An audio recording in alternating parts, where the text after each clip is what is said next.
시청자 여러분 안녕하십니까? 오늘의 프레스룸 먼저 큐시트로 만나봅니다. 노태우 전 대통령이 향년 89세의 나이로 어제 별세했습니다. 마지막으로 남긴 말은 무엇이었는지 또 장례는 어떻게 치러질지 잠시 뒤 알아봅니다. 문재인 대통령과 민주당 이재명 후보의 만남, 대장동에 대자도 안 나왔다라고 하는데 같은 시각 청와대 국정감사장에선 대장동이 핫 이슈였습니다. 이 얘기 알아봅니다. 최종 경선 날짜가 다가오면서 국민의힘 대선 예비 후보들의 보폭도 더 커지고 있습니다. 후보들의 필살기 살펴보겠습니다. 그 외에 빗발치는 반대 여론에 약혼 4년 만에 결혼식 없이 혼인신고만 해야 했던 일본의 마코 공주, 또 마른 하늘의 날벼락으로 1등을 놓치게 된 사이클 선수의 얘기도 준비했습니다.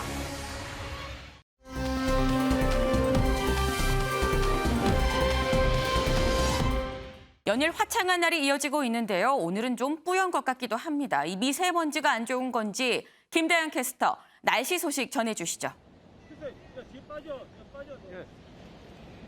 네, 수도권 지역은 새벽 한때 비가 오면서 오전까지 하늘빛이 흐렸는데요. 지금은 점차 파란 하늘을 되찾고 있고요. 오전 한때 초미세먼지 농도도 나쁨 수준을 보였지만 미세먼지가 점차 남동쪽으로 이동하면서 지금은 보통 수준으로 회복했습니다. 하지만 여전히 곳곳에는 초미세먼지 농도가 높게 나타나고 있는 곳이 많은데요. 현재 충청과 경북, 전북 지역과 전남, 광주는 초미세먼지 농도 나쁨 수준을 보이고 있습니다. 미세먼지는 점차 남동쪽으로 이동하면서 남부를 중심으로도 점차 농도가 높아지겠습니다. 그래도 저녁 무렵에는 해소되겠고요. 내일은 전국의 공기질이 깨끗하겠습니다. 오늘 한낮 최고 기온은 서울이 18도, 대전 20도, 광주와 대구는 21도로 어제와 비슷해서 온화하겠습니다. 하지만 밤에는 기온이 금세 떨어지면서 일교차가 크게 벌어지니까요. 건강관리에 신경 써주셔야겠습니다. 주말까지 뚜렷한 비 소식 없이 맑은 날씨가 이어지겠고요. 당분간 일교차 큰 날씨가 이어지겠습니다.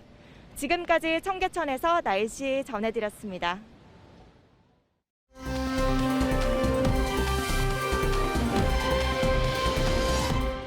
접근하면 사살이라는 이 얘기 듣기만 해도 상당히 무시무시한데 이 접근만 해도 사살한다는 이곳, 이 보통 사회가 아니겠죠. 이 바로 북한의 얘기입니다. 네, 이 코로나19로 우리나라는 물론이고 지금 전 세계적으로 상당히 힘든데 이 가뜩이나 먹을 거 부족하고 살기 힘든 북한은 또 얼마나 힘들지 저희 MBN 특별 취재팀이 코로나 이후의 북한의 상황을 집중 취재했는데요. 지금 북한은 어떤지 리포트로 먼저 만나보겠습니다. 코로나 시작 전인 지난 2019년 취재진이 다녀온 두만강 모습입니다. 물놀이를 하는 북한 아이들, 빨래하는 여성들, 나무를 강에 띄워 옮기는 유벌공도 눈에 띕니다. 하지만 코로나 2년, 북한 아이들은 사라졌고 북한 군인과 초소만 늘어났으며 철조망을 추가로 설치하는 모습도 포착됐습니다. 왜 이렇게까지 삼엄해진 걸까? 북한 사회안전성 포고문을 보면 전염병을 막기 위해 국경 2km를 완충지대로 설정하고 압록강과 두만강에 침입한 대상은 예고 없이 사격한다고 돼 있습니다. MBN이 단독 입수한 북한의 최근 비상방역법 주민교육 자료입니다. 마스크 미착용은 물론 국경과 강가에서의 빨래와 목욕, 야외 술판도 금지하고 있는데요. 이 동물도 풀어놓지 말라고 강조하고 있고 절대 복종이라고 적혀 있습니다. 개미 한 마리도 옳지 못했는데요. 두만강 연안이던가 퐁땅 쇠사슬 다 해놓고 거기 전기 투입했으니까. 북한식 사회적 거리두기 벌금도 있는데 한 달 노동자 생활비가 15만 원임에도 강가에서의 목욕과 빨래는 5만 원, 동물을 풀어놓으면 100만 원, 영업 제한을 어기면 50만 원에 육박합니다. 코로나 사태를 빙자해서 북한 주민들에 대한 통제와 처벌을 어마어마하게 강화하고 있다는 거죠. 거대한 제2 아우슈비츠 된 겁니다, 지금. 탈북 통로가 되었던 두만강 등 북중 접경 지역은 코로나로 차갑게 얼어붙었습니다. 북한의 국경 봉쇄 직전 중국으로 빠져나온 탈북민들은 어떨까? 중국에 숨어있는 탈북민들과 어렵게 연락이 닿았습니다. 어디 다니지 못하고 코로나 없을 때는 친구도 없어도 내 어디 뭐 택시만 타면 갈 수 있었는데 지금 못 다녀요. 혼인지가 건강 그런 거기가 있어야 되는데 하에 오르면 그걸 구매하는데 그거. 신분증은 물론 코로나 건강증도 없어 발은 묶였고 공안의 검문 검색 강화로 탈북 브로커들도 어쩔 도리가 없다고 합니다. 지금 코로나가 너무 심해서 데이터에서는 그런 로반들에서는 원래 안 한다고 저기 했는데 오늘 지구 우리가 또 나는데 이제 거기서 얻어가지 못하겠을 것이. MBN은 가장 최근 중국을 빠져나와 한국을 들어온 탈북민을 어렵사리 접촉할 수 있었습니다. 코로나로 모든 길이 봉쇄된 중국 안에서 유일하게 탈북할 수 있었던 방법은 산간 지역을 통한 오토바이. 압록강을 건너 중국 조선족 자치구에서 오토바이를 구해 여기에 텐트를 매달아 숙박을 해결하며 선양시와 안의성, 운남성을 거쳐 동남아까지 36일 동안 달린 겁니다. 대포폰 GPS를 보며 험한 산길을 이용해 검문을 피했고 신분증이 필요 없는 개인 주유소에서 기름을 채웠습니다. 이렇게라도 태국, 미얀마 등 동남아로 넘어가는 데 성공한 탈북민의 수는 극소수입니다. 작년에 소수가 있었는데 금년에는 한 명도 없습니다. 국경 지역에 있는 이민국 보호소나 방콕에 있는 이민국 보호소에 청두에서 일부 탈북민들이 붙잡혔다는 소식만 간간히 전해지고 있습니다. MBN 뉴스 주유진입니다. 네, 지금 이 리포트를 보게 되면 뭐 제2의 아우슈비츠다라는 얘기까지 이렇게 나옵니다. 근데 김현 기자, 지금 보면 굉장히 북한 입장에서는 철두철미하게 이 통제를 하고 있는 걸로 보이는데 지금 그래서 그 통제 속에 북한의 확진자 몇 명 나오고 있나요? 네, 북한은 지금까지 코로나19 확진자가 0명이라고 계속 발표를 하고 있습니다. 0명이요? 네, 그렇습니다. 마스크 미착용과 야외 술판 금지에 절대 복종해라 이런 내용이 담긴 비상방역법을 지속적으로 주민들한테 강조 교육을 하고 있는데요. 북한에서 이제 WHO에서 북한에서는 확진자가 발생하지 않고 있다고 보고를 받고 있지만 네. 강조를 하고 있지만 이게 사실인지는 사실 미지수인 상황입니다. 열병식에서는 이제 주황색 방역복을 입은 북한의 이제 방역 부대를 이제 북한에서는 선보이기도 했었는데, 네, 보시는 것처럼 이제 주황색 방역복에 방독면을 착용한 모습을 보여주기도 했었습니다. 네. 지금 보시는 것처럼 이제 북한의 방역하는 모습이 나오고 있는데요. 이 방역 부대를 이제 외신에서도 큰 관심을 갖기도 했었고요. 일부 네티즌들이 이제 최근 화제가 되고 있는 오징어 게임 드라마에 나오는 이제 뭐 관리자와 비슷하다 이런 모습을 보이면서 그렇기도 하네요. 예, 좀 화제를 받기도 했었습니다. 하지만 이제 코로나 영명이 사실 이제 계속 미지수인 상황인데 서 국방부 장관도 대중부 질문을 받았을 때 북한에서 계속 코로나 영명이라고 발표는 하고 있지만 여러 가지 상황을 종합해 봤을 때 북한에서도 코로나 환자가 나오고 있는 것으로 보인다. 이렇게 답변을 했었습니다. 그렇군요. 윤영걸 대표님, 예. 사실 지금 김현 기자 얘기 들어보면은 영명이라고 청정지역이라고 북한이 얘긴 합니다만 지금 믿을 수가 없는 확진자가 분명히 있는 걸로 보인다라는 이런 상황인 건데 이 코로나 전 세계적인 상황에서 혼자 우리 청정지역입니다라고 북한이 뭐 주장한다고 그렇게 되는 건 아니잖아요. 그럼 상당히 지금 북한도 지리적으로도 우리랑 가까워서 여기에서 확진자가 왕왕 나온다면 우리도 좀 상당히 우려스러운 상황이 아닌가 싶습니다. 그렇죠. 지금 뭐 북한은 뭐 4만여 명을 검사했는데 네. 확진자는 제로다 뭐 이렇게 했는데 그렇게 다 믿을 수는 없죠. 저렇게 만약에 없다면은 저렇게 국경을 철저하게 통제하겠습니까? 압록강, 두만강 인근에만 와도 바로 그냥 총 사격을 해대고 네. 특히 지난번에 북한 정권 수립 73주년 때는 안에 있는 사람은 관중 마스크가 없는데 밖에는 또 마스크를 썼거든요. 아, 기억이 나요. 맞아요. 네, 그런 걸로 봐서 뭔가 코로나가 없지는 않다. 다만 이제 철저히 통제함으로써 번지는 걸 좀 막고 있다. 이런 생각이 좀 들어요. 그래서 그 UN 북인권 특별보좌관 퀸타나가 그런 얘기를 했어요. 북한 고립이 갈수록 너무 심각해지고 있다.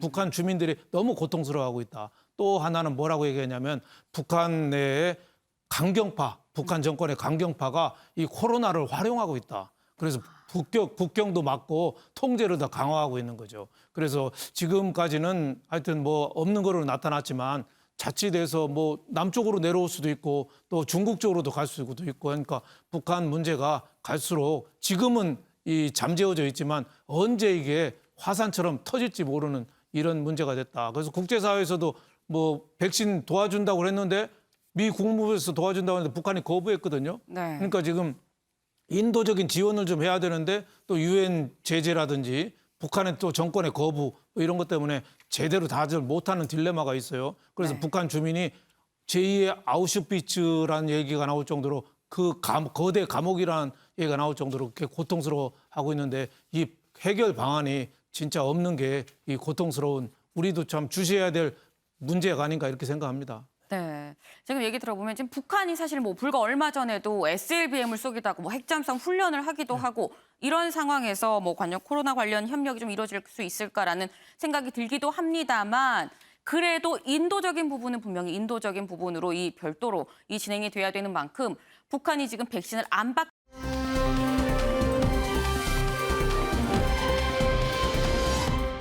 코앞에서 놓친 1등. 일단 이 키워드 자체가 굉장히 좀 안타깝습니다. 이 코앞에서 1등을 놓쳤다고 하는데 이수아 기자, 어떤 소식이죠?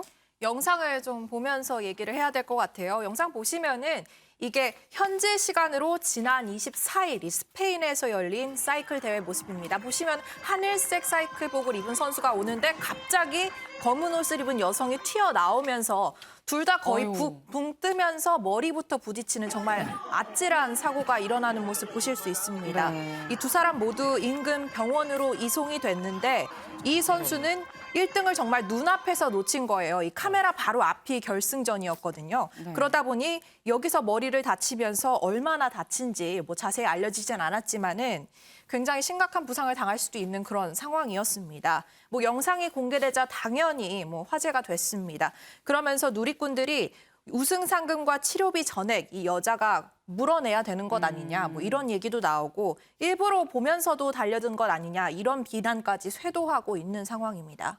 네, 아니 지금 영상을 보니까 굉장히 좀 많이 다치지 않았을까 하는 생각마저 듭니다. 굉장히 세게 좀 부딪힌 것 같은데 지금 배종호 위원님. 네. 사실 이렇게 뭐 관중도 다치고 선수도 다치고 이게 굉장히 큰 경기인 건데 경기에서 이렇게 다친 경우가 사실 이번이 처음은 아닙니다. 제가 뭐 전에 방송에서도 전해드렸습니다만 근데 이런 경우에 뭐 관중 잘못도 있지만 이 안전을 확실하게 책임진 주최 측 잘못도 있지 않나 싶어요.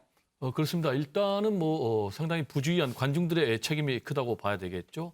지금 이제 스페인의 대회에서도 그렇고 지금 프랑스 대회 같은 경우는 세계에서 최고 권위 있는 사이클 대회인데도 불구하고 이런 참사가 일어났어요. 그런데 이 프로 사이클 선수의 속도가 어느 정도 되냐면요. 평균 50km 이상이고 최고는 70km가 넘으니까 뭐 자동차와 같은 그런 빠른 속도니까 충돌할 경우에는 엄청난 사고로 이어질 수밖에 없는 거죠. 네. 지금 이제 스페인 같은 경우에 충돌한 선수와 그리고 또 관중 두 사람 다 머리를 다쳐가지고 지금 중상이라는 건 아니겠습니까? 그럼에도 불구하고 이런 부분에 대해서 상당히 좀 관중들이 무지한 것 아닌가 또 주의가 부주의한 것 아닌가라는 그런 생각을 할 수밖에 없겠고요. 앵커께서 지적하신 대로 대회 주최 측도 좀 안전 불감증에 사로잡혀 있는 것 아닌가 생각이 됩니다.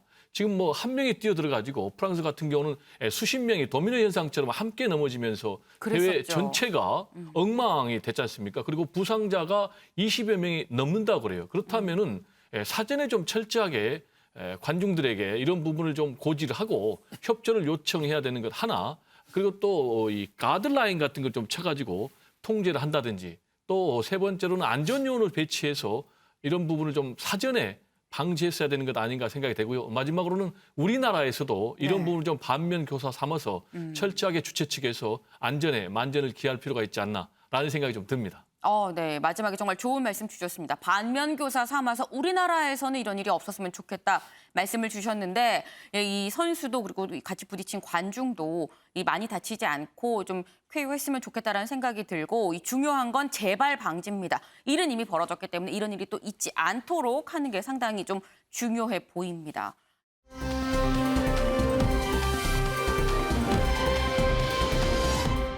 이 결혼 반대에도 결혼입니다. 네, 이 결혼 반대에도 결혼.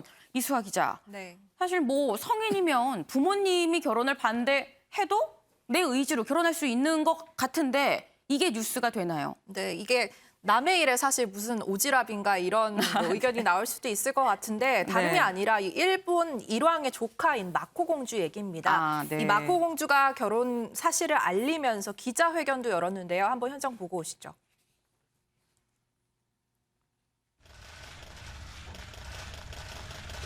私にとって K さんはかけがえのない存在です。一度きりの人生を愛する人と共に過ごしたいと思っています。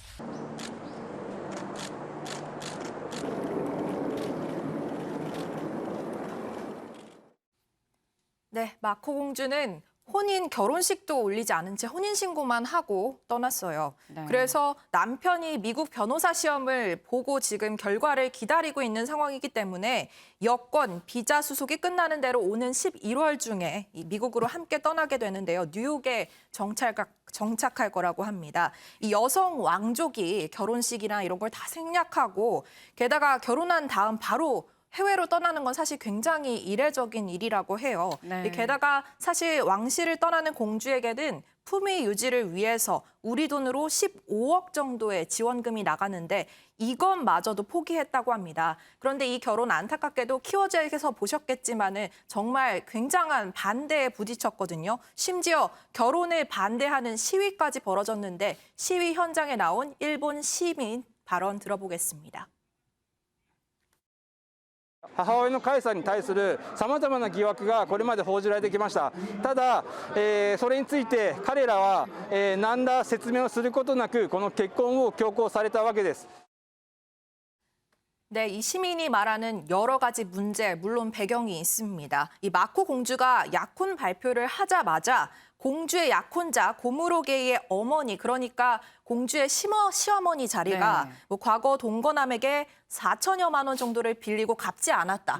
뭐 이런 금전 추문에 휘말렸거든요. 그러면서 마코 공주의 결혼이 지난 2018년 한 차례 연기되기도 했습니다. 이 의혹으로 부정적 여론이 계속 커지면서 한때 마코 공주 부친이 기자회견을 직접 열고 이 국민이 납득할 상황이 아니면은 결혼을 하지 못하겠다 뭐 이러면서 공개적으로 반대 의사를 밝히기도 했지만 아무래도 마코 공주의 뜻 변하지 않은 것 같습니다. 아까 마코 공주가 왕실을 떠나는 여성 왕족에게 주어지는 15억도 포기했다고 말씀드렸잖아요. 이것도 결국 약혼자 집안의 금전 문제가 불거지면서 고무로가 공주와 결혼하는 이유가 이 돈 때문이다. 뭐 이런 소문이 돌았기 때문에 그걸 의식한 선택으로 보입니다.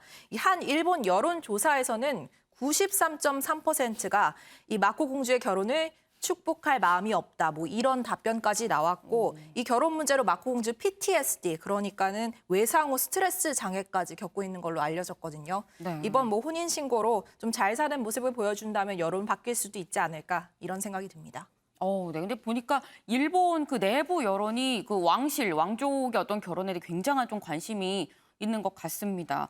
근데 뭐 반대 시위까지 하고 뭐 국민의 90%가 넘는 사람들이 뭐 반대한다라는 여론조사까지 있었다고 하는데 그럼에도 불구하고 어쨌거나 이 사랑을 택한 마코 공주 이 결혼을 한 만큼 잘 살았으면 좋겠습니다.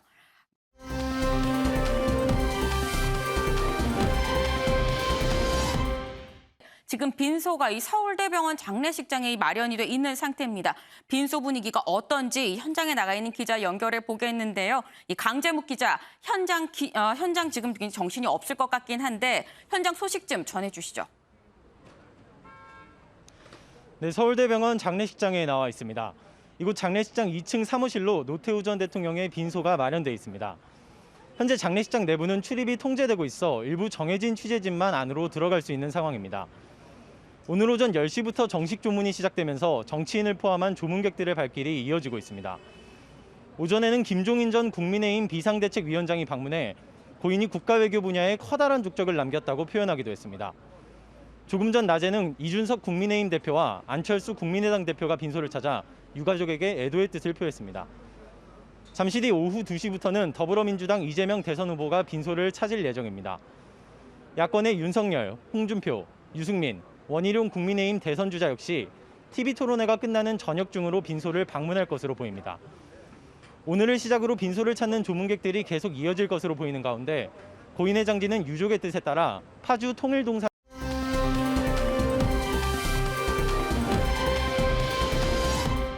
이어갑니다.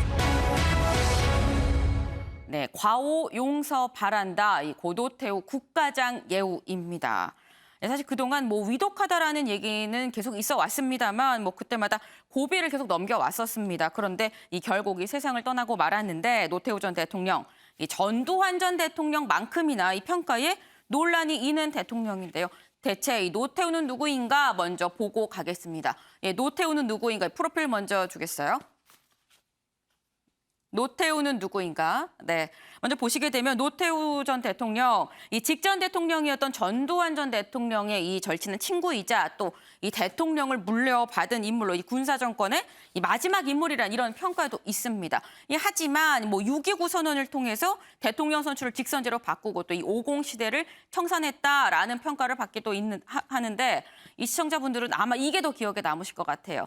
보통 사람 믿어주세요. 라고 이제 저도 상당히 어렸을 때였지만 어렴풋이 좀 그 말은 기억이 납니다. 근데 제가 분명히 말씀드렸잖아요. 이 평가에 논란이 있는 전직 대통령이다라고 말씀을 드렸는데 이 명함 같이 한번 살펴보겠습니다.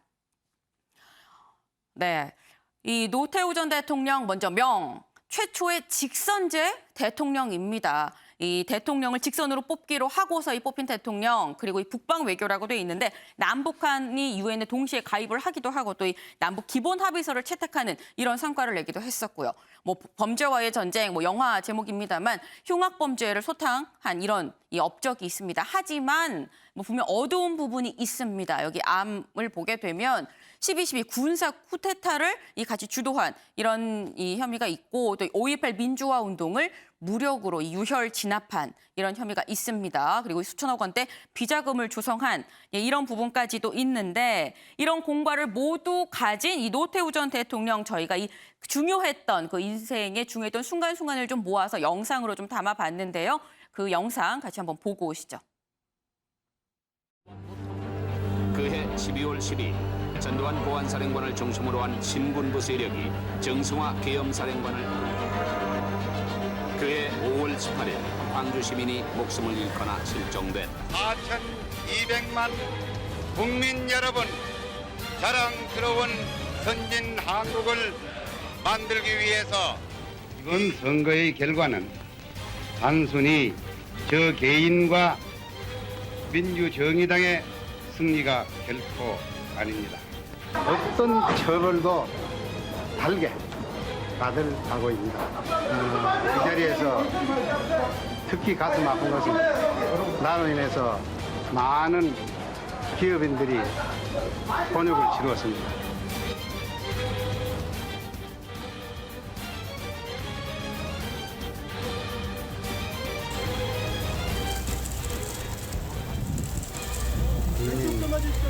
여러분들에게 크나큰 심려를 안겨드립니다. 정말 공감합니다. 네, 이 영상을 보니까 이 비자금 조성 등의 혐의로 이 전두환 씨랑 같이 재판에 섰을 때 이 조용히 옆에 이 손을 맞잡는 그 모습이 딱 눈에 띕니다. 근데 김현 기자, 사실 노태우 전 대통령 그동안 지병이 있었다라는 얘기는 뭐 계속 얘기가 나왔었습니다만 고비를 좀 넘겼었던 것 같은데 이 정확한 사인이 뭡니까? 네, 노 전 대통령의 공식적인 사망 원인은 각종 합병증과 긴 투병 생활로 인한 건강 상태였습니다. 네. 다계통 위축증이라는 질환이 공식 명칭이었지만 노 전 대통령 생전에 병원 신세를 상당히 많이 진 것으로 알려져 있습니다. 사실상 노안에 따른 이제 사망으로 보이고요. 네. 어제는 자택에서 치료를 받던 도중 이제 상황이 많이 악화가 되어서 응급실로 이송이 되었는데 1시간 후에 사망했다고 합니다. 네. 근데 보면 사실 올해 들어서 유독 좀 상태가 좀 좋지 않다, 건강이 좋지 않다라는 얘기가 계속 들려왔었는데 사실 이런 얘기 딸 노소영 씨를 통해서도 좀 이게 나왔었죠. 네, 아마 가족들은 상태를 미리 좀 접했었겠죠. 노 전 대통령의 딸인 노소영 아트센터 나비 관장은 지난 4월 SNS를 통해서 노 전 대통령의 소식을 전하기도 했었습니다. 말 한마디 말도 못하고 몸도 움직이지 못하고 있다. 정말 하고픈 말이 있어도 소통이 되지 않을 때 얼굴이 무너지며 아버지가 우는 모습이 보인다. 뭐 이런 이야기를 적었는데요. 이때 아버지께 허락된 시간이 얼마인지 알 수 없지만 뭐 이런 언급을 하기도 했었습니다. 이런 것으로 미뤄봤을 때 노 전 대통령의 상황이 좀 많이 안 좋았던 것을 추측해 볼 수 있을 것 같습니다. 네, 사실 보면 지금 노환의 이 합병증까지 이렇게 해서 지금 세상을 떠난 걸로 보이는데 지금 빈소가 이 서울대병원 장례식장에 마련이 돼 있는 상태입니다. 빈소 분위기가 어떤지 현장에 나가 있는 기자 연결해 보겠는데요. 이 강재묵 기자, 현장 지금 정신이 없을 것 같긴 한데 현장 소식 좀 전해주시죠. 네, 서울대병원 장례식장에 나와 있습니다. 이곳 장례식장 2층 사무실로 노태우 전 대통령의 빈소가 마련돼 있습니다. 현재 장례식장 내부는 출입이 통제되고 있어 일부 정해진 취재진만 안으로 들어갈 수 있는 상황입니다. 오늘 오전 10시부터 정식 조문이 시작되면서 정치인을 포함한 조문객들의 발길이 이어지고 있습니다. 오전에는 김종인 전 국민의힘 비상대책위원장이 방문해 고인이 국가외교 분야에 커다란 족적을 남겼다고 표현하기도 했습니다. 조금 전 낮에는 이준석 국민의힘 대표와 안철수 국민의당 대표가 빈소를 찾아 유가족에게 애도의 뜻을 표했습니다. 잠시 뒤 오후 2시부터는 더불어민주당 이재명 대선 후보가 빈소를 찾을 예정입니다. 야권의 윤석열, 홍준표, 유승민, 원희룡 국민의힘 대선 주자 역시 TV토론회가 끝나는 저녁 중으로 빈소를 방문할 것으로 보입니다. 오늘을 시작으로 빈소를 찾는 조문객들이 계속 이어질 것으로 보이는 가운데 고인의 장지는 유족의 뜻에 따라 파주 통일동산으로 정해질 전망입니다. 지금까지 서울대병원 장례식장에서 MBN 뉴스 강재묵입니다. 네, 지금 빈소에 상당히 좀 많은 정치인들이 왔다 간 것으로 보입니다. 근데 김현 기자, 지금 보니까 이 상주는 원래 아들 이 노재헌 씨여야 될 것 같은데 이 미국에 출장을 가서 지금 급거 귀국을 한다고 하고 이 딸이 노소영 씨잖아요. 이 나비센터 관장인데 이혼 소송 중인 이 최태원 SK 회장이 지금 빈소에 왔을까 궁금하기도 합니다. 네, 노태우 전 대통령의 사위였던 최태원 SK 회장은 재계 인사로서는 처음으로 가장 먼저 장례식장을 찾았습니다. 최 회장은 애초 이날 미국 출장이 예정돼 있던 것으로 알려졌었는데요. 네. 출장 일정을 미루면서까지 장례식장을 찾은 것으로 전해졌습니다. 미루면서까지. 그렇습니다. 노 전 대통령의 사위인 이 최 회장은요. 말씀하신 것처럼 일반적으로 상주의 역할을 이제 맡아야 하지만 지금 노 전 이제 관장과 4년째 이혼 소송을 진행 중이거든요. 때문에 네. 오늘은 이제 상주 대신 조문객으로 빈소를 방문했습니다. 10여 분가량의 이제 조문을 마친 뒤에 마음이 상당히 아프다 이렇게 얘기를 하면서 유족들에게 위로를 전하기도 했었는데요. 노 전 대통령의 아들 노재헌 변호사는 영국 출장 중에 지금 귀국을 해서 현재 방역 검사를 받고 네. 빈소로 향하고 있는 것으로 전해졌습니다. 그렇군요. 그런데 이 과연 조문으로 올 것인가 궁금한 사람 또 있습니다. 바로 이 문재인 대통령인데 이수아 기자. 네. 이 과거에 이런 경우에 현직 대통령이 직접 이렇게 조문을 가기도 했었는지 궁금합니다. 네, 전직 대통령 서거 때는 현직 대통령이 거의 예외 없이 사실은 현장에서 애도를 표해 오긴 했습니다. 네. 일단 이명박 전 대통령은 2009년 노무현 전 대통령 서거 때 봉하마을 분향소를 직접 갔거든요. 네. 그런데 노 전 대통령 지지자들에게 막혀서 결국은 경복궁에서 한 연결식에 참석을 하기도 했고요. 같은 해 8월에 김대중 전 대통령 서거 때도 국회에 마련된 빈소 직접 갔습니다. 2015년 김영삼 전 대통령 서거 때는 박근혜 전 대통령이 서울대병원 장례식장을 직접 찾았고요. 그렇기 때문에 국가장이 치러진다면 아마 문 대통령도 장례를 찾을 수도 있겠다. 이런 얘기가 나오고 있습니다. 다만 노 전 대통령의 경우에는 전직 대통령 예우가 박탈된 상태잖아요. 네. 이런 부분도 있고 또 문 대통령이 오는 28일부터 유럽 순방이 예정돼 있거든요. 그래서 유영민 현재 대통령 비서실장이 대신 빈소를 방문하고 대통령은 추모 메시지만 매는 그런 방안도 고려되고 있는 것으로 알려졌습니다. 네, 보니까 지금 문재인 대통령도 아마도 참석을 하지 않을까라는 이런 전망이 나오고 있는데 김현 기자, 이 노태우 전 대통령이 유언을 남겼더라고요. 네, 유족들은 노 전 대통령이 대한민국과 국민을 위해 일할 수 있어서 영광이었다 이런 내용의 유언을 공개했습니다. 이 마지막 내용을 또 살펴보면요. 나름대로 최선을 다했지만 그럼에도 부족한 점과 과오들에 대해서는 용서를 구한다. 이런 내용도 담겨 있습니다. 노 전 대통령의 아들 노재헌 변호사도 생전에 이제 노 전 대통령이 5.18 광주 민주화운동과 관련해서 본인이 책임을 짊어지고 본인이 안고 간다 이런 이야기를 남겼었다고도 전했거든요. 노 전 대통령은 또 이제 재임시에 본인이 만든 파주 통일동산에 묻히기를 좀 바랬던 것 같습니다. 네. 이곳에는 이제 노 전 대통령 집안의 선산도 있고요. 이곳에서 사단장을 역임하기도 하는데 이곳과 좀 인연이 있었던 것 같아요. 그래서 이곳에 묻히기로 원했는데 법적으로는 이 통일동산 묘지를 만들 수는 없는 것 같습니다. 하지만 이제 특수한 상황을 고려해서 파주시는 정부와 관련 내용을 협의 중이다 이렇게 밝혔습니다. 네, 파주시도 상당히 좀 호의적으로 좀 나오고 있는 그런 상황인 건데 이 참 용서를 바란다라는 이 마지막 말이 이 기억에 남습니다. 근데 이수아 기자, 네. 이 용서를 바란다고 했습니다만 또 5.18 단체들의 입장은 다를 수도 있을 것 같은데 직접 취재해봤죠? 네, 직접 좀 기념재단 측의 입장을 물어봤는데요. 답변 듣고 오시죠. 민감하긴 하지만 뭐 대통령이나 정치인들은 자기 할 도리를 하는 거지요. 딱히 뭐 잘한다 못한다 뭐 시비 걸 사안은 아니어 보이고요. 다만 이제 우리는 조문할 수 없습니다. 예, 5월단체 입장에서는 그 여러 가지 아쉬움이라면 아쉬움이고 약간 이제 문제의식도 갖고 있기 때문에 국가장이나 국민묘지 안장은 반대합니다. 네, 그러니까 뭐 대통령과 정재계에서 조문을 가는 것은 본인의 임무를 다하는 것이니 뭐 그것까지 뭐라고 할 수 있겠느냐. 뭐 다만 아쉬움은 좀 있다. 이런 입장을 내놨는데요. 다만 국가장과 국립묘지 안장은 반대한다라고 또 명확히 밝혔습니다. 네, 지금 국가장은 반대한다라고 이렇게 밝혔는데 이 오늘 오전 이 국무회의를 열고 이 국무회의에서 최종 이 노태우 전 대통령 국가장으로 치르겠다라고 이 결정이 됐습니다. 예, 김부겸 이 총리의 얘기 먼저 들어보고 오시죠. 대통령의 서거에 깊은 애도를 표하며 유가족분들에게는 심심한 위로의 말씀을 드립니다. 고인께서는 제13대 대통령으로 재임하시면서 국가 발전에 많은 업적을 남기셨습니다. 정부는 이번 장례를 국가장으로 하여 국민들과 함께 고인의 업적을 기리고 예우의 만전을 기하겠습니다. 행정안전부 등 관계부처는 장례 절차에 한치의 소홀함이 없도록 철저히 준비해 주시기 바랍니다.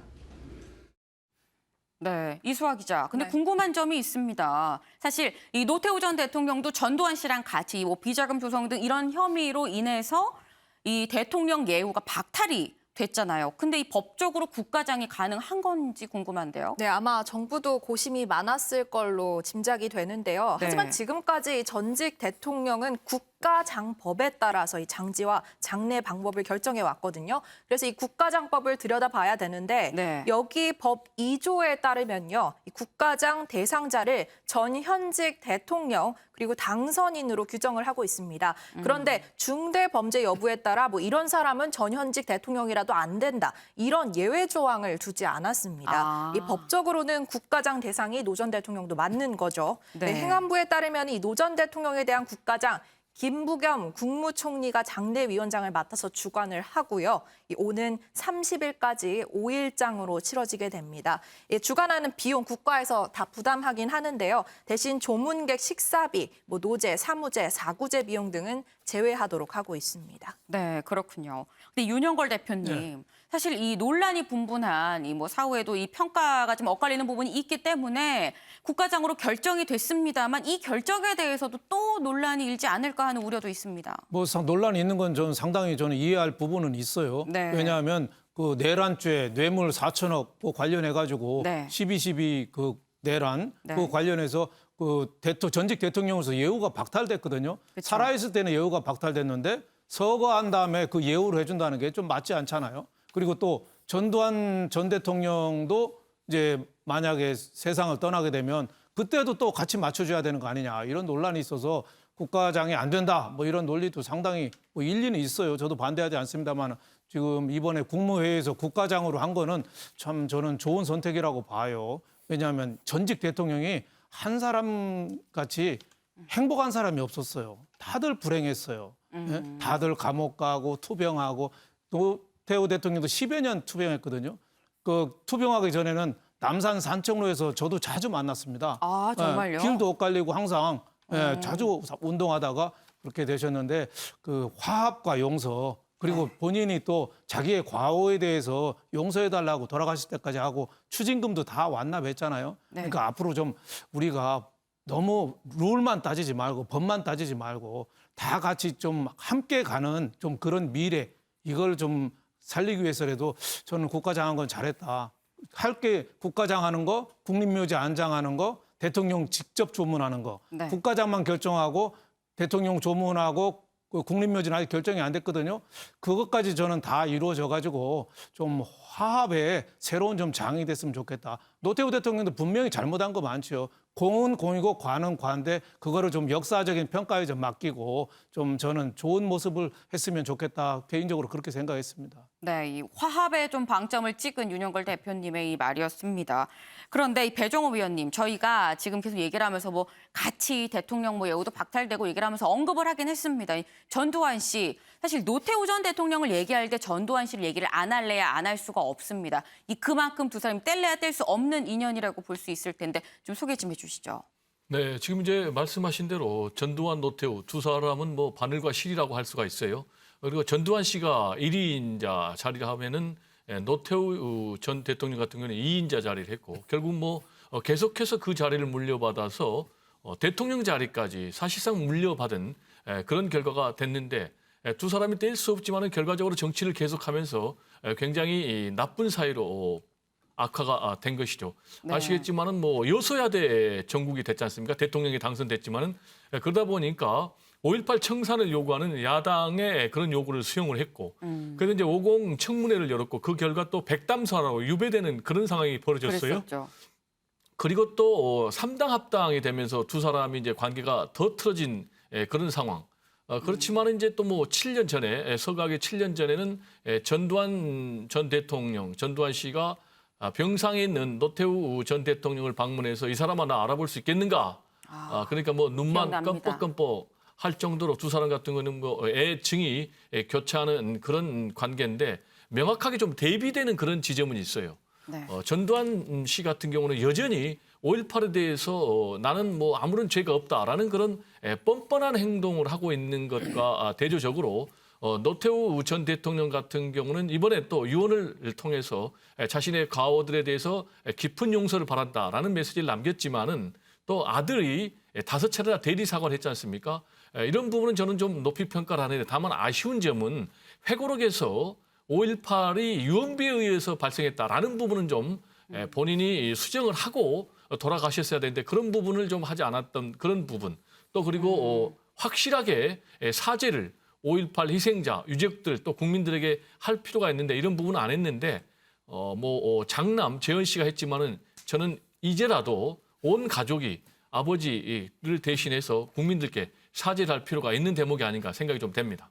네, 좀 이제 사죄를 이제 본인이 직접 하진 않고 이제 장남을 빌어서 했었다라는 말씀을 해주셨는데, 근데 이제 말씀해주신 거는 이렇습니다. 어쨌거나 전두환 씨랑 이 노태우 전 대통령 애증의 관계였다라고 말씀을 해주셨는데, 김현 기자, 이 애증의 관계인 전두환 씨, 이 노태우 전 대통령 이 사망 소식 듣고 이 반응이 궁금합니다. 네, 저희 MBN 프레스룸이 전두환 씨의 최측근인 민정기 비서관과 통화를 했는데요. 이 민정기 비서관 전두환 씨의 광주 재판에도 직접 동행을 하는 등 지금도 비서의 역할을 수행을 하고 있습니다. 전두환 씨에게 이제 이 민정기 비서관이 사망 소식을 전했는데 전두환 씨가 아무 말 없이 눈물만 흘렸다 이렇게 이야기를 했습니다. 전두환 씨의 건강이 좋지 않은 상황이라서 직접 조문은 힘들 것 같다 이렇게 이야기를 했고요. 가족이나 측근의 대리 조문도 없을 것 같다고 말했지만 전 씨 이름으로 된 조화를 보내서 마지막 조의는 표할 계획이라고 밝혔습니다. 그렇군요.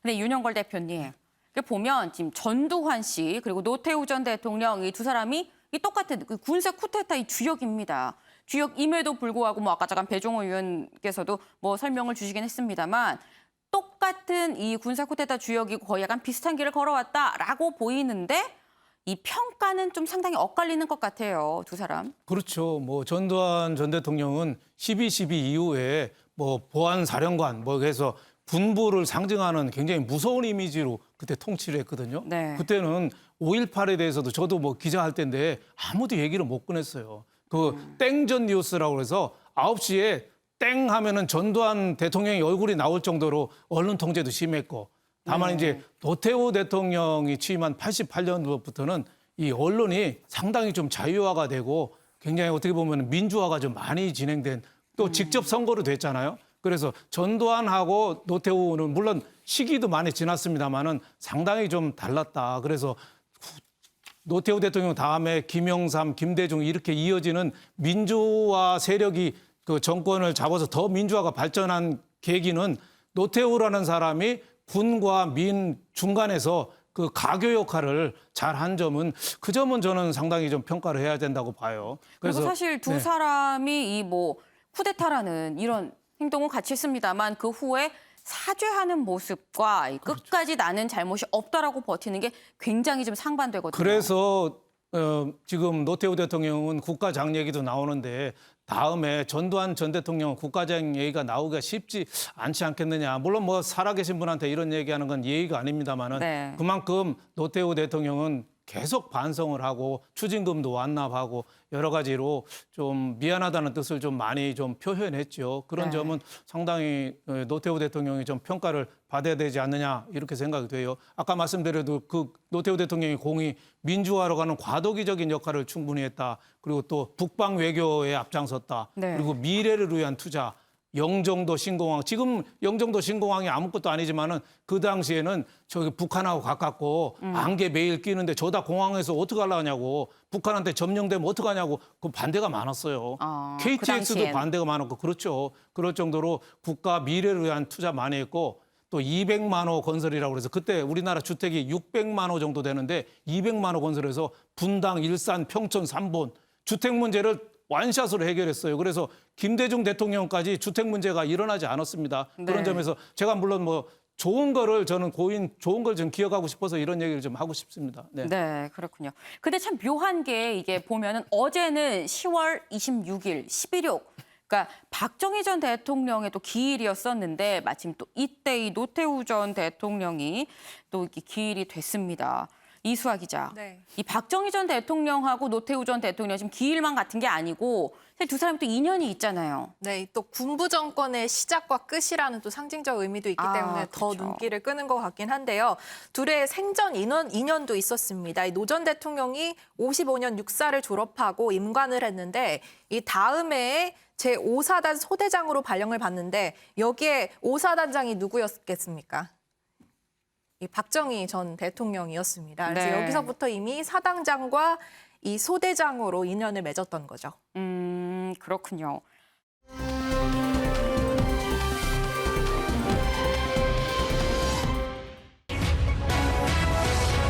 네, 대장동 언급 없던 회동, 이 청국감은 대장동 난투입니다. 어제 문재인 대통령 그리고 이재명 민주당 대선 후보가 만났습니다. 근데 어제 저희도 이 소식 전해드리긴 했었습니다만 회동이 끝난 직후여서 그 뒷얘기를 좀 자세히 전해드리지 못했었던 바가 있는데 김현 기자, 사실 관심은 두 사람이 만나서 대장동 얘기가 나올까라는 데 좀 관심이 쏠렸었는데 나왔나요? 네, 어제 문재인 대통령과 더불어민주당 이재명 대선 후보가 청와대에서 50분간 차담을 가졌습니다. 청와대는 양측이 대장동 이야기 없이 기후변화 위기나 경제정책 등 이제 정책에 대한 의견을 주고받았다고 설명을 했는데요. 청와대가 두 사람이 어떤 이야기 나눴는지 청와대 설명을 직접 들어보도록 하겠습니다. 이재명 후보께서 꼭 뵈면 따로 뵐 기회가 있으면 이 말씀을 꼭 하고 싶었다고 하시면서 그런 말씀은 마음에 담아둔 얘기고 꼭 드리고 싶었다는 말씀을 하셨는데 지난 대선 때 제가 좀 모질게 한 부분이 있었던 것에 대해서는 사과한다라는 말씀을 드렸습니다. 그랬더니 대통령께서 편하게 받으시면서 이제 1위 후보가 되니까 아시겠죠? 그 심정 아시겠죠? 라는 말씀으로 화답을 하셨습니다. 네, 두 사람 축하의 뜻을 서로 전하면서 화기애애한 모습을 보였다고 전해졌습니다. 한편 말씀하신 최대 관심을 모았던 이제 대장동 수사에 대해서는 기자들의 질문이 나왔는데 이수석은 회동에서 대장동의 대자도 나오지 않았다 이렇게 설명을 하면서 검찰, 수사 이런 단어 자체가 나오지 않았다고 말을 했고요. 부동산에 대해서도 특별한 언급은 없었다 이렇게 설명을 했습니다. 네, 대장동의 대자도 안 나왔다라고 얘기를 했는데 근데 김현 기자, 이 두 사람 대화에서 오히려 대장동의 대자는 안 나올 수 있는데 좀 뜬금없는 인물이 좀 등장을 했습니다. 바로 전두환 씨 얘기는 대체 왜 나온 거예요? 네, 이재명 후보 대통령이 이제 청와대 상춘제를 이재명 후보와 함께 소개를 하면서 걸어 다녔는데 여기서 이재명 후보가 문재인 대통령 향해 한 소나무를 가리키면서 백송이 아주 특이하게 생겼다 이런 이야기를 건넸습니다. 별것 아닌 대화 같지만 사실 이 소나무를 심은 사람이 전두환 전 대통령이었습니다. 이 나무가 지난 1983년 식목 이래 청와대에 전두환 대통령에 의해서 심은 것으로 확인이 됐는데요. 이제 이 발언이 왜 나왔나 이렇게 해석이 나오고 있는데 전두환 옹호 발언 때문에 이제 논란에 휩싸여 있는 윤석열 후보를 겨냥해서 이재명 후보가 약간 정치적인 의도를 가지고 언급한 것이 아니냐 이런 분석이 나오고 있습니다. 이 후보는 지난 22일 광주를 방문했을 때도 전두환 비석을 이제 직접 발로 밟으면서 네. 윤석열 후보를 언급하기도 했었거든요. 우연히 나온 발언 같지만 의도를 가지고 준비한 것이 아니냐 이런 해석이 나오고 있습니다. 그렇군요.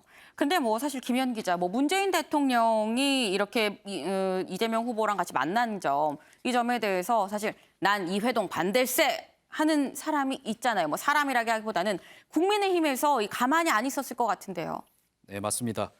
야권의 대선 후보들 이제 일제히 맹비난에 나섰는데요. 국민의힘 대선 주자들은 다른 때와 달리 이번에는 모두 한 목소리를 냈습니다. 윤석열 후보는 대통령이 이재명 후보 선거 캠페인 병풍을 서줬다. 홍준표 후보는 은밀한 회동이다, 부적절한 만남, 뭐 이렇게 발언을 했습니다. 유승민 후보와 원희룡 후보도 사실상 수사 가이드라인을 제시하는 뒷거래였다. 뭐 이렇게 비판을 했었는데요. 네. 국민의힘 당 차원에서도 격앙된 반응이 나왔습니다. 수사 가이드라인을 준 것이다. 뭐 이 만남 자체를 수사해야 된다. 이런 이야기가 나왔는데 또 반대로 민주당에서는 본인들의 경험에 비춰서 이런 이야기를 한 것이 아니냐 이러면서 또 대응하는 목소리도 나왔거든요. 네, 청와대와 민주당 해명이 이렇게 나오고 있는 상황입니다. 네, 그렇군요. 뭐 국민의힘에서 반발을 해도 이재명 후보는 뭐 어제 보니까 뭐 나는 문 대통령한테 넥타이도 받고 스카프도 이거 받았다라면서 굉장히 이 스킨십을 좀 강조하는 그런 모습이 보였습니다. 지금 여기 보이시는 바로 이 스카프랑 이 넥타이인 것 같은데, 네, 이걸 받았다 그러면서 스킨십을 좀 강조하는 그런 모습이었는데, 사실 이 대장동 문제에 대해서 문 대통령 그리고 이재명 후보 사이에서는 뭐 대장동의 대자도 안 나왔습니다만 정작 이 대장동 얘기가 수십 번, 수백 번 언급된 곳이 있습니다. 바로 어제 청와대 국정감사였었는데요. 이수아 기자. 네. 뭐 예상됐던 바긴 합니다만 이 대장동 여야 공방이 거의 국감 시작부터 만만치가 않았다면서요. 네, 이 회동이 진행되던 시간에 같은 시간에 국회에서는 청와대 국정감사가 이어지고 있었습니다. 근데 사실 뭐 국정감사 보신 분들은 알겠지만은 지금까지는 피켓이나 마스크 이런 거 갖고 싸웠단 말이에요. 네. 근데 이번에는 조금 특이한 소품이 등장했습니다. 바로 근조 리본을 야당 의원들이 단체 국감장에 온 건데요. 여야 대치 현장 보시고 오겠습니다.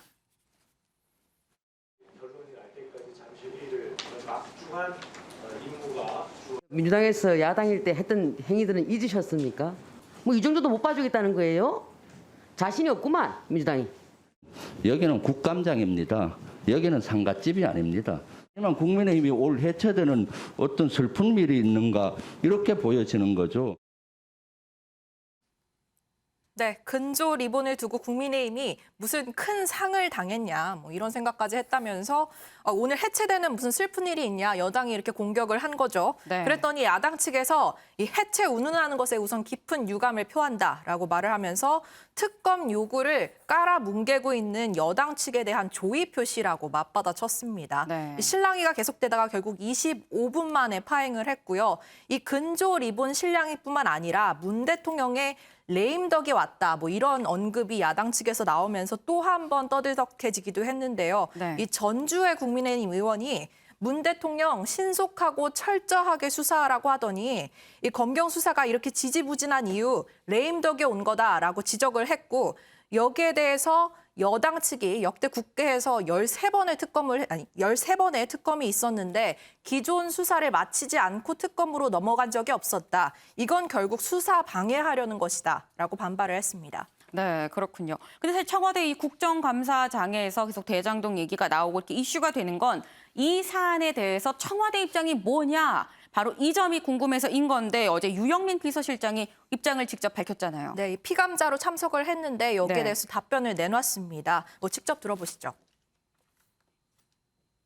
도 없고 상식적으로 이득을 획득한 상황으로 보시나요? 청와대도 이걸 굉장히 비상식적으로 봤기 때문에 처음에 엄중하게 보고 있고 지켜보고 있다 말씀을 드린 게 그런 이유고 없죠? 저희들도 여러 가지 내부적으로 고민을 하고 있습니다. 국회에서 논의를 해 주십시오. 네, 일단 부적절하다, 굉장히 비상식적으로 보고 있다 이런 발언 나왔고요. 또 특검에 대한 대통령의 결단을 야당 측에서 요구하기도 했거든요. 근데 여기에 대해서는 유 실장이 그건 국회에서 필요성에 대해 논의해달라고 선을 긋기도 했습니다. 또 검찰 수사 공정성에 대한 비판이 계속 나오고 있잖아요. 이 부분을 의식한 건지 이 청와대에서 수사 내용을 보고받는다든지 뭐 챙기는 건 전혀 없다라고 말을 하기도 했습니다. 네, 사실 이 청와대에는 헛기침 하나하나마저도 다 의미가 부여되는 그런 곳입니다. 하물며 침묵도 이 침묵의 메시지가 뭐냐라고 해석을 하는 판인데 배종호 위원님, 네. 이 지금 유영민 비서실장이 굉장히 이 대장동 사건은 비상식적으로 보고 있다라고 얘기를 했단 말이에요. 근데 대장동 관련해서 그 직전에 나왔던 말이 뭐냐면 신속하고 철저하게 수사해라라는 이 문 대통령의 말이었었는데 여기에서 이 굉장히 비상식적으로 봤다라는 이 말 한 발 더 나갔다고 볼 수 있는 건지 아니면 사실 같은 맥락으로 볼 수 있는 건지 궁금합니다. 뭐 전체적으로는 같은 맥락으로 봐야 되겠죠. 그리고 조금 더 나아갔다라는 해석도 충분히 가능하고요. 정치에서 가장 중요한 것이 이제 공감 능력입니다. 따라서 청와대에는 국민들의 여러 가지 감정과 정서에 반응을 할 수밖에 없는 그런 상황인데요.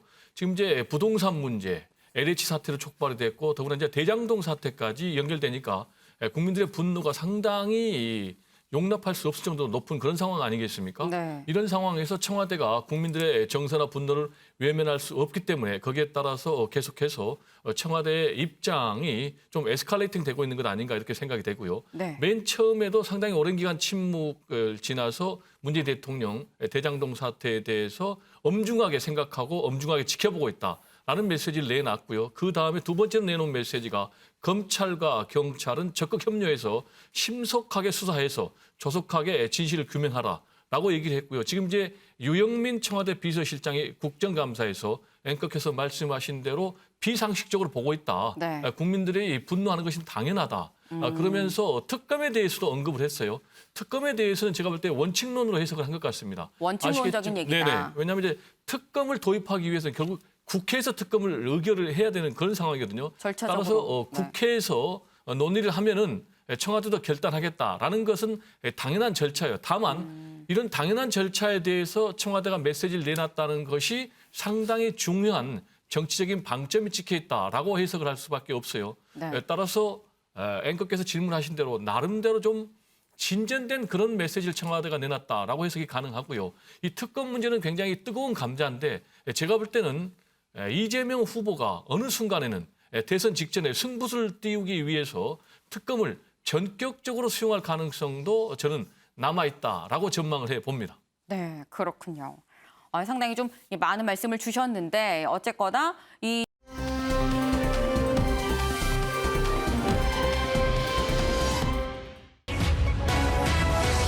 홍준표 저격수 영입 그리고 예능 출동 윤석열 홍준표 총력전입니다.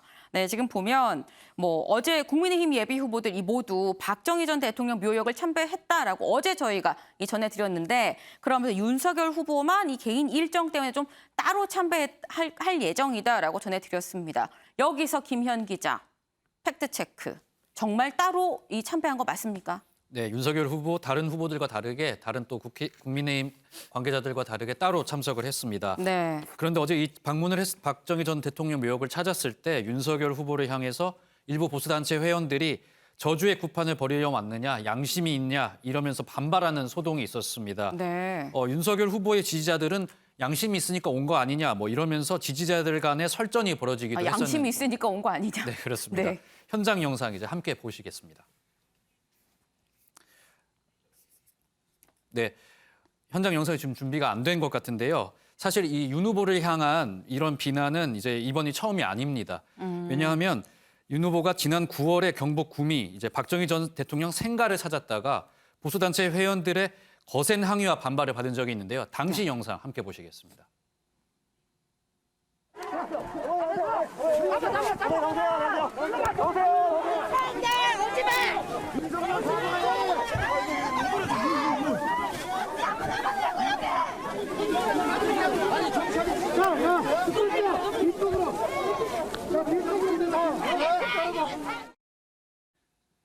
네, 방금 보신 것처럼 당시 윤석열 후보 우산을 쓰지 못해서 온몸이 비에 젖는 봉변을 당하기도 했습니다. 당시에는 기자들과 브리핑도 갖지 못한 채 이제 서둘러 자리를 떴어야 했는데요. 네. 이번에는 그 당시와 비교해 봤을 때 의료보험 제도를 언급하면서 박 전 대통령이 선진국의 기초를 놔줬다 이런 차분한 브리핑까지 남기면서 떠날 수 있었습니다. 지금 윤석열 후보가 박정희 전 대통령에 대해서도 굉장히 이 고평가를 내놨습니다. 그런데 이 윤영걸 대표님, 예. 사실 이제 묘역에 참배하러 갔는데 저렇게나 이 반발을 할 거라고는 이 윤석열 후보는 예상을 못했을 것 같아요. 좀 당황스러웠을 것 같은데 이 최종 경선까지 아직 열흘도 남지 않은 상황이거든요.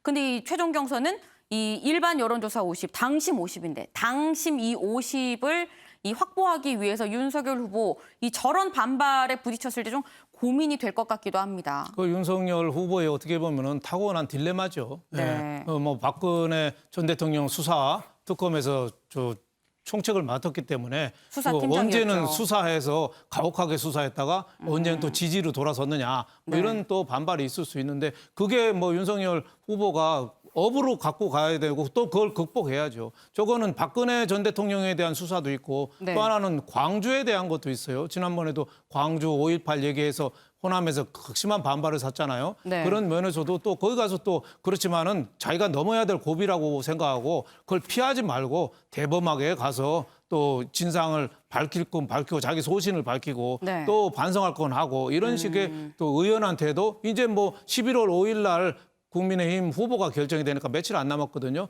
좀 더 의원한테도 자초지종을 설명하는 거 이거를 아마 국민들이나 당심이 원하지 않겠느냐 이렇게 생각합니다. 네, 지금 뭐 의연하게 정면 돌파하라라고 말씀을 해주셨는데 일단은 윤석열 후보 이제 2040, 2030 이 표심 잡기에 좀 나선 것으로 보입니다.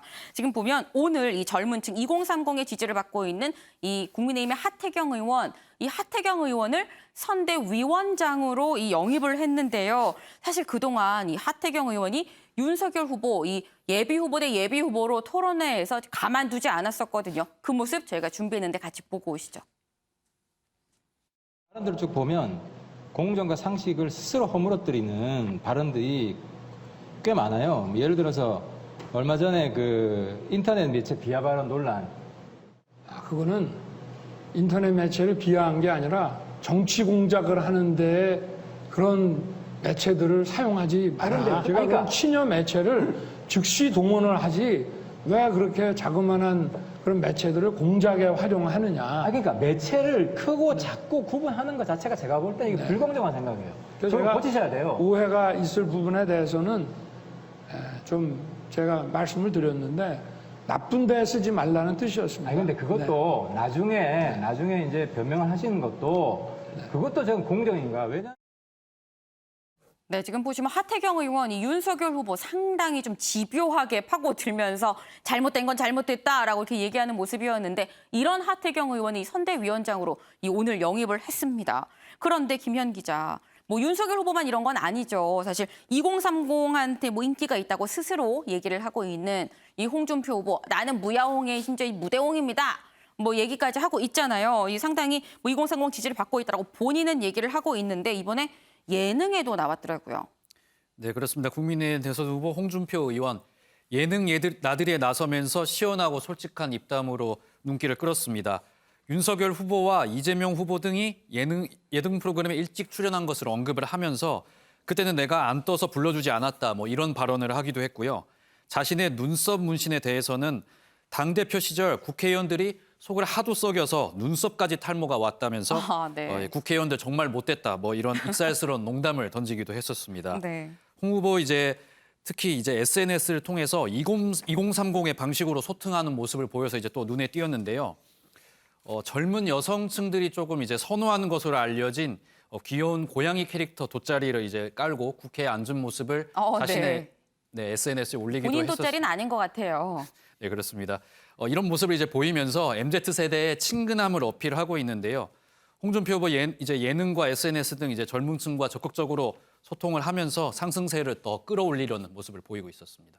네, 지금 보니까 뭐 홍준표 후보가 거의 뭐 필살기 수준으로 지금 이 최선을 다하는 그런 모습이 보이는데 그러다 보니까 윤석열 후보 쪽에서는 이수아 기자. 네. 이 김종인 전 비대위원장, 홍준표 후보랑 김종인 전 비대위원장 이게 갈등의 골이 좀 있잖아요. 그러다 보니까 김종인 전 비대위원장 얘기를 슬슬 하면서 또 견제에 나서는 그런 모습입니다. 네, 이게 김경진 캠프 대외 협력 특보가 라디오에 나와가지고 그제 이제 김 전 위원장이 윤 전 총장 측을 밀고 있다, 뭐 이런 얘기를 하던 와중에 홍 후보 예비를 넌지시 건넵니다. 그러면서 떠돌아다니는 소문에 홍 후보가 김 전 위원장에게 독대를 요청했는데 거절당했다고 전한 겁니다. 네. 홍 의원 직접 이 발언에 대해 반박했는데 듣고 오시죠.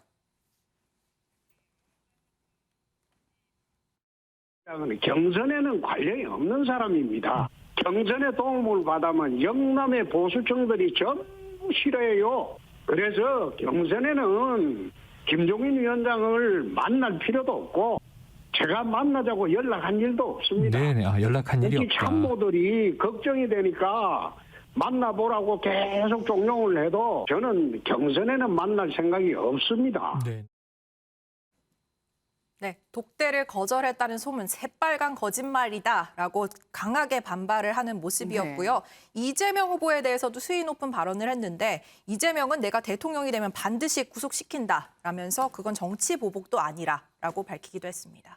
네. 근데 윤영걸 대표님, 네. 지금 보면은 어쨌거나 뭐 윤석열 후보의 뭐 견제용 발언이다라고 제가 말씀을 드리긴 했습니다만 당 지도부도 좀 고민을 하는 것 같긴 같거든요. 이 만약에 윤석열 후보, 아니 홍준표 후보가 최종 이 당 후보로 확정이 될 경우에 김종인 전 비대위원장 좀 안 맞는 거 아닌가라는 고민이 지도부 입장에선 들 것도 같기도 합니다. 그렇죠. 뭐 일단 11월 5일 날 결정이 되면은 그동안에 당내 후보들이 특히 홍준표 후보, 윤석열 후보가 극심하게 싸웠잖아요. 네. 그러다 보니까 이 원팀으로 가야 되는데 그게 좀 잘 되겠느냐. 그래서 지금 윤석열 후보 쪽은 김종인 전 비대위원장하고 계속 대화를 좀 하고 있는데 홍준표 후보 쪽은 김종인 후보랑 좀 대화가 좀 소원했어요. 그리고 김종인 비대위원장 있을 때 홍준표 후보가 입당을 많이 타진했는데 안 됐잖아요. 네. 그러니까 이 경선이 누구 승리로 끝날지는 모르지만 끝나고 나서 원팀이 되겠느냐. 지금 민주당도 이재명 후보가 후보로 당선이 결정이 됐지만 지지율이 안 올랐거든요. 왜? 다른 후보들이 특히 이낙연 후보가 적극적으로 좀 도와주질 않았기 그것도 원인이 있거든요. 그래서 아마 국민의힘의 과제가 그게 아닌가. 원팀으로 가야 되는데 그걸 어떻게 해야 되느냐. 또 김종인 후보, 김종인 비대위원장이 또 필요하긴 또 하거든요. 국민의힘은 지금 어른이 없어요. 누군가를 또 컨트롤해준 경륜 있는 사람이 없어서 필요하긴 한데 그런 면에서 좀 아쉬운 면 그리고 좀 불안한 면이 좀 있죠. 네, 그렇군요. 지금 뭐 끝나도 다 끝난 게 아니기 때문에 사실 뭐 이 경선 이후의 상황도 좀 생각을 해봐야 된다라는 이 말씀을 주셨는데요.